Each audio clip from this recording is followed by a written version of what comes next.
Hi, I'm the Glitter Queen from Pom Joy Fun, and today I'm going to show you how to make our kitty poms. We have opening instructions for poms with other videos on our YouTube channel, so I'm not going to go over that today. But once you've opened up your pom, this one's open halfway to set on top of a cake or on top of a table.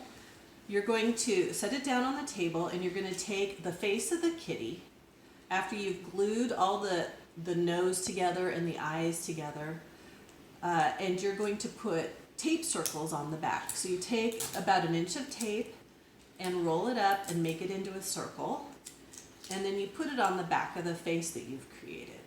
Once this is done, you're going to do the same for the kitty ears. And then it's super simple after this. You take your palm and you press the face and the tape onto the front of the palm, like so.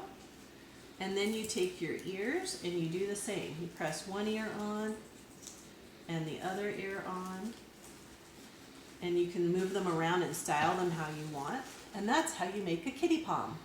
Take a look at our products at www.pomjoyfun2.com.